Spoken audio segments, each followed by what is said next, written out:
Hello.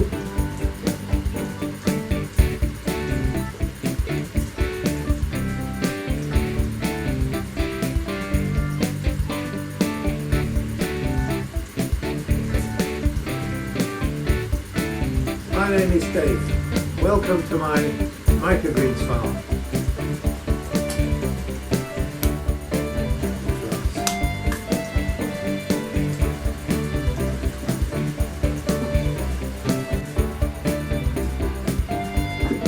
Welcome to my garage, which I have converted into a microgreens farm. And I've been doing this for about 4 years now, and I really enjoy growing the microgreens, but more important, I really enjoy eating them. I've always got plenty of lettuce growing because it goes well with the microgreens.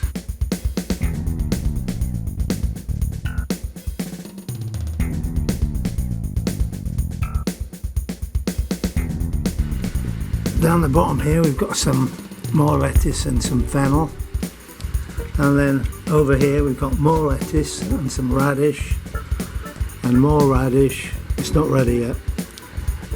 More lettuce, spinach on the top, lettuce and garlic chives. Then I call them bonsai lemon trees. That's what the lemons what I grew from seed. And more lettuce, broccoli, sunflower. In here I'm trying to grow some Swiss chard, but I only planted it on the 15th, so it probably won't germinate for a while yet. Then over here some pea sprouts, and one of my favourites, if we can get rid of, fenugreek. As you can see, it's just started to sprout now. And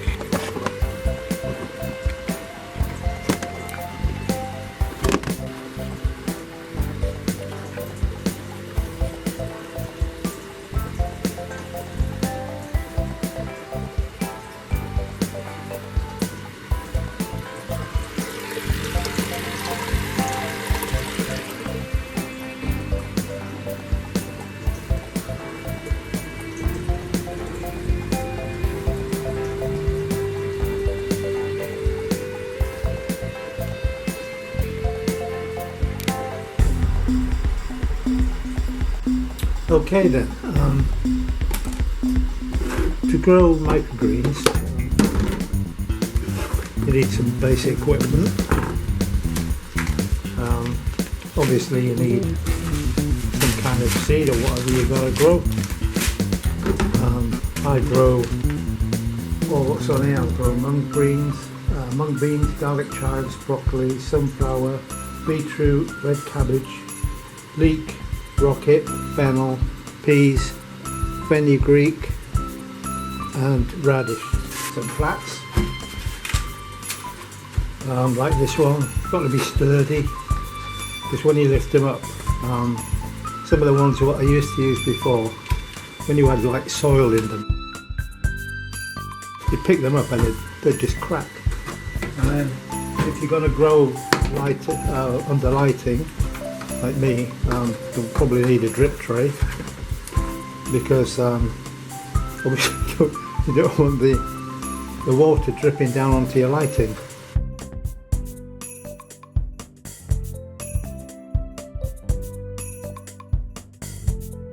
If it drips down into the light, it's not going to be very good.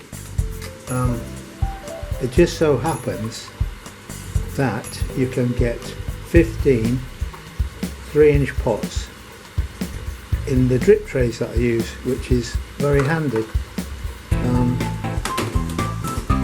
Then you need some soil. I use organic soil, 100% organic. I buy it in 60-litre bags.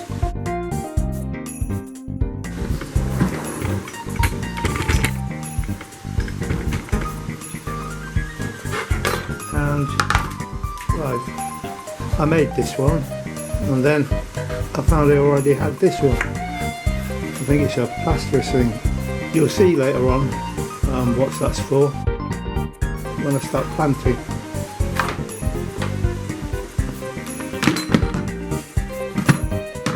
I have two sprayers, what I use. I've got one, what I use, it's got a very weak nutrient solution in it, and the other one is just plain water. The one with nutrient in, I mainly use it for the lettuce, which I grow in 3-inch pots. If you're going to grow peas or sunflower, it's probably a good idea to get yourself one of these. It's a sprouting jar, and in the top it's got holes in so that you can drain the water out without losing all your seeds down the sink. And it's got built into the lid is this thing which allows all the water to drain out. It just so happens I've sprouted some sunflower, and you can see they've got tiny little shoots, the white bits, so I'm going to plant them now.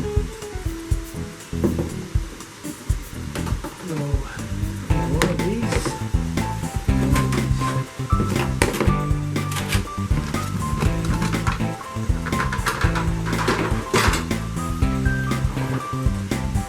I'm very careful about measuring out the soil, as you can see. 3 handfuls, then that's enough.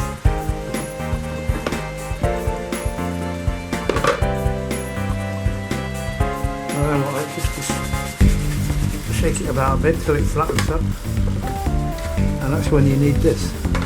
Just what you do is you just press the soil down like that. There, it's nice and flat. And then I get my seeds, my sprouted seeds. In fact, I'm going to need 2. There's too much there for one plant, so we'll go through that again. 1.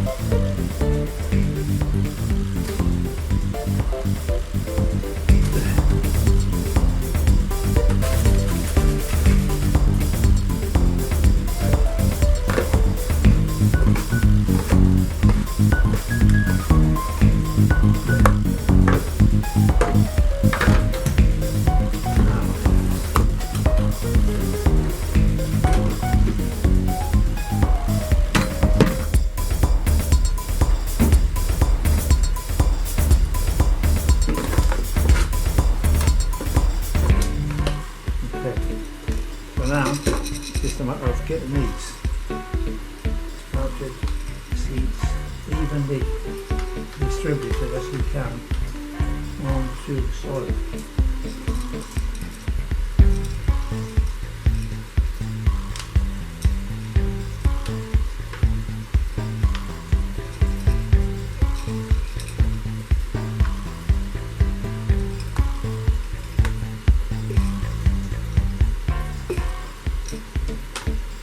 Because they're wet, they're a bit kind of sticky.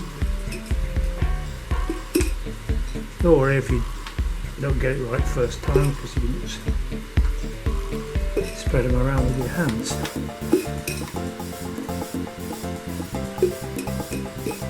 There. Now those took about 3 days to sprout, mainly because it's in my garage and it gets cold. It says 22 degrees now, but I've got heating on. In the night, all the lighting goes off because it's on a timer,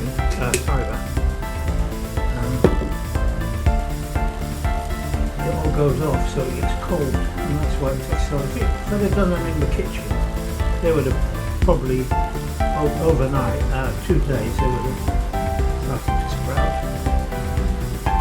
So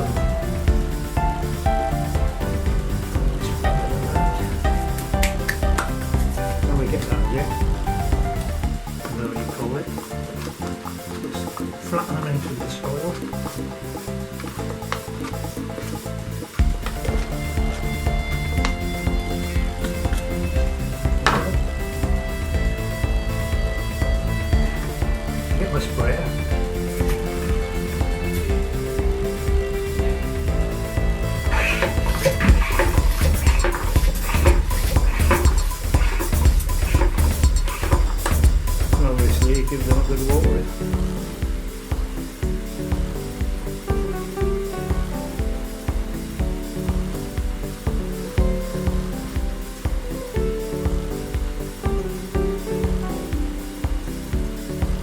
You need to do this every day because it will eventually dry out. You don't want that because it won't dry out.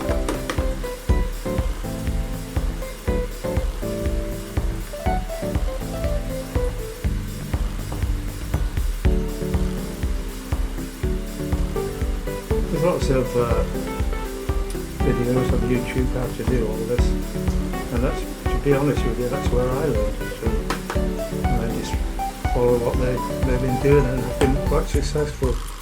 They've been doing it for about 4 years now. Yeah. Now you need another flat, because what you need to do is lift it down, and for a weight I use tile like that, and what happens is you water them every day, and then eventually it's time to grow, but you need to wait on them because you still allow the seed to establish the roots into the soil, if you know what I mean. And eventually what will happen is, as the seeds start to grow and grow, it'll push it up like that. But wait, and then what you do is you just reverse it like that.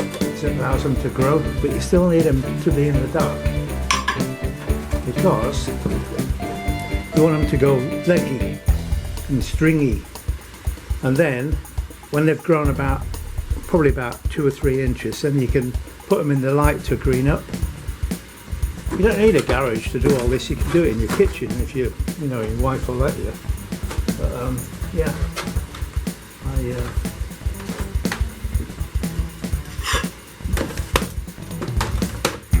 there, and that's it done. Now these will go on the shelf. I was quite lucky with this garage because, as you can see down there, there's a drain. So a couple of weeks ago I was getting told off by my wife for keep traipsing in the house washing plant pots and seed trays and stuff. I bought this from B&Q, which is just like one of them, well, I think the Americans call them totes, but we call them, it's just a plastic container. And then I fitted a plug, well, I got from B&Q, and then I fitted the draining bits in there as well. So now I use that, which is I use for heating, to boil water, and I've always got hot water so I can wash all my stuff, all my equipment. And I used a large drip tray as a draining board, and when I wash stuff up it just drains into there. Also got a washing line, not mainly for the tea towel but to dry out old instructions what got wet.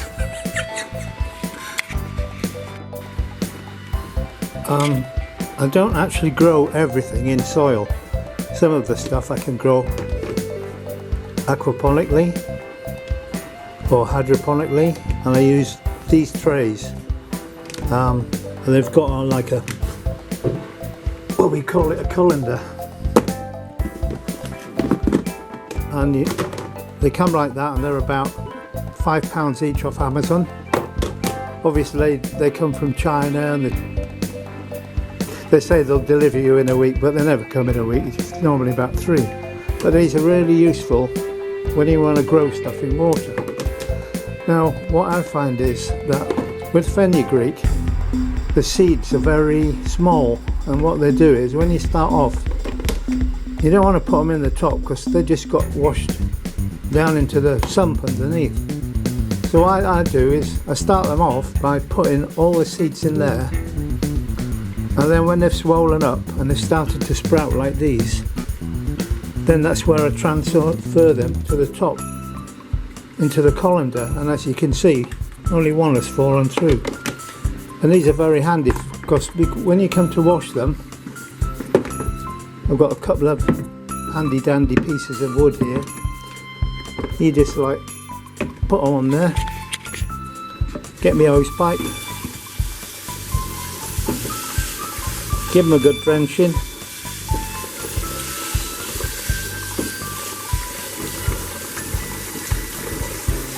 like that, and then put them back in there. But you don't want them like that because they're all like clumped up.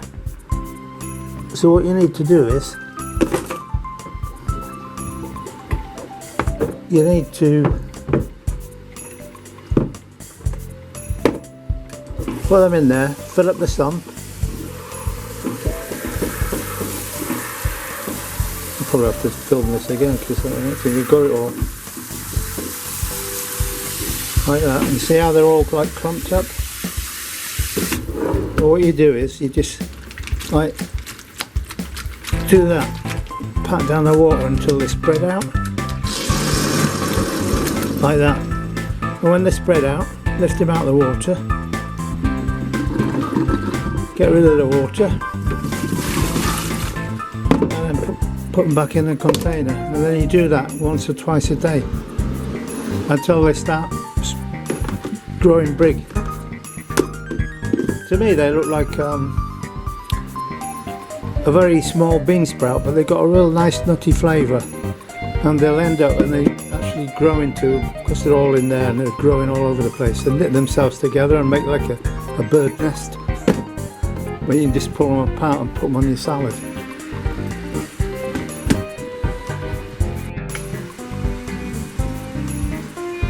Here's an example of some radish, what I've grown in water.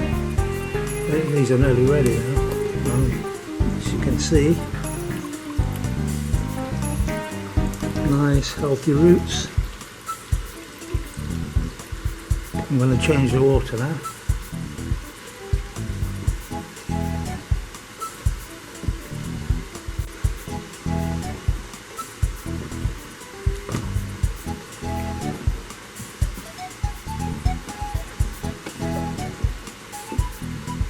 When the radish gets to a certain size, I pop a bit of that in the water. It's like a nutrient. You don't need a lot.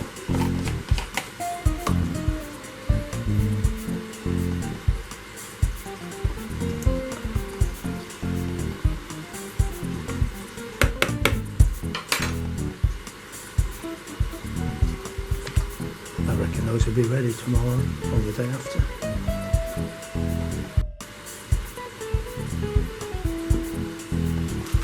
Now I'm going to do some red cabbage, and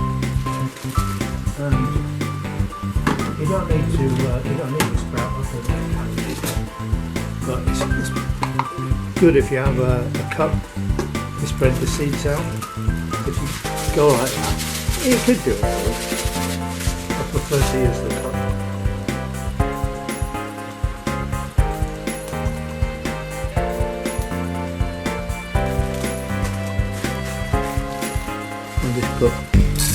Some people weigh them, but I just put a decent amount in a cup, and then you just spread them around as best as you can.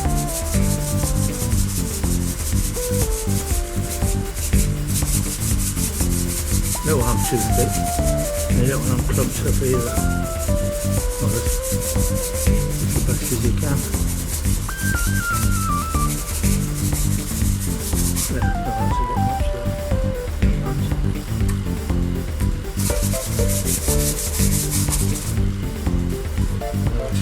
In the bag. So it's all my seed. It's all organic. I don't use any what's not organic. It's me. So it's the same as with, what do you call it? Sunflower. And, you know, you do the peas the same way, but obviously you need to soak the peas and make them swell up. As with the sunflower, until they sprout. Well, the peas won't sprout, but they'll just swell up, and then you can put them in your flat. Now I've got my sprayer again.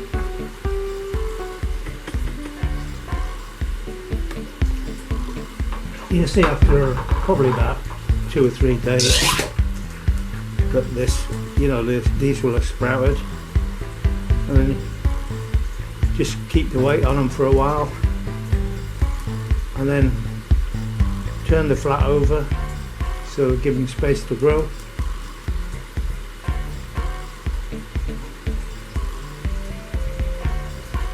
And then let them grow a bit leggy, and then put them under the light to green up. There.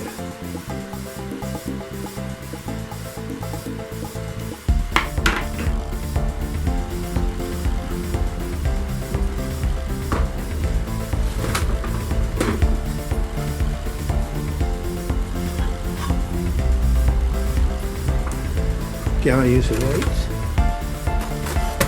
Put them on the shelf.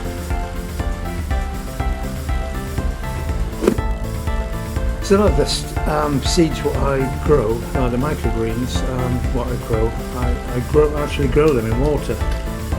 I use one of these containers to do that. And basically, if I was growing fenugreek,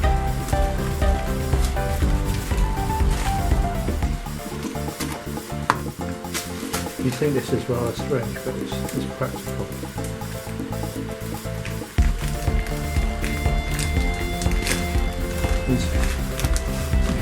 Watch what happens with the seeds. Yeah, that's probably about enough. They just go through the holes, which really you don't want. However, what I do is I put them straight into the bottom like that until they swell up and they start to sprout.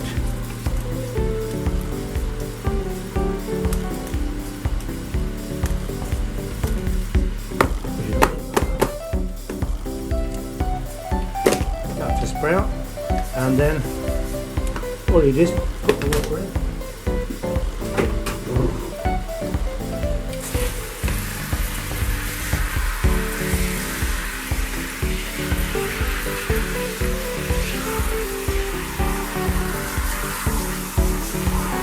There.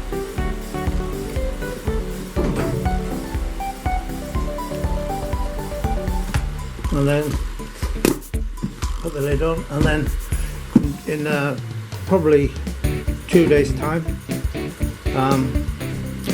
what I'll do is I'll change the water every day, or 2 times a day, and then when the seeds swell up or they sprouted, then you can tip them all into the top. And then it's just a matter of watering them every day.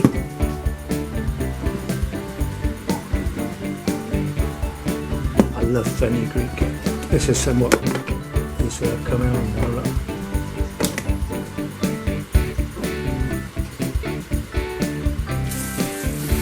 Another water. What happens with these is they grow into like a big clump, and they're all like massed together, and you end up growing into like a bird's nest. But when they're seeds and they're just sprouting, obviously you don't want them bunched up like that, so you just jiggle them about a bit in the water. These are a bit big now for an example, but you just jiggle the side about a bit until they'll go even like that, and then job done. Now, you don't want the water.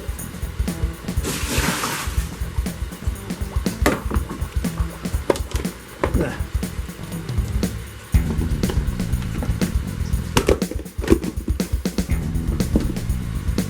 You don't want to put them under a light because, well, I've been told that when they start to green up, the leaves green up to go a bit bitter. I don't know if it's true or not because I've never let them green up, but that's what I've been told. So these won't go under a light, they'll just keep growing and growing and growing, and they're gorgeous. They've got a real nutty flavour to them.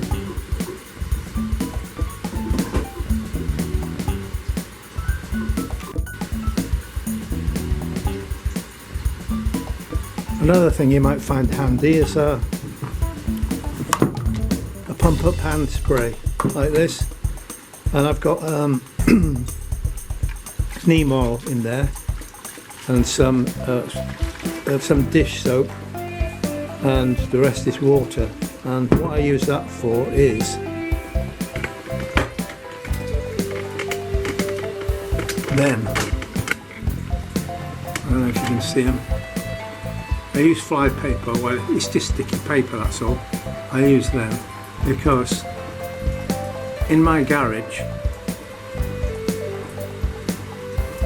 I'm just trying to think what they're called, fungal gnats or fungus gnats. They like to get into my soil. Anything with soil in, they like to get in there and lay their eggs, and then they turn into pupa, and then they turn back into gnats again. They're always flying around. So I use the fly paper, but when I've planted the seeds, I spray the neem oil on top of the soil, because it will kill all any gnat pupa, and yeah, it just kills them off. It's working all right. But I say the fly paper, you still get some flying around, but what can you do? Hopefully one day they'll all be dead.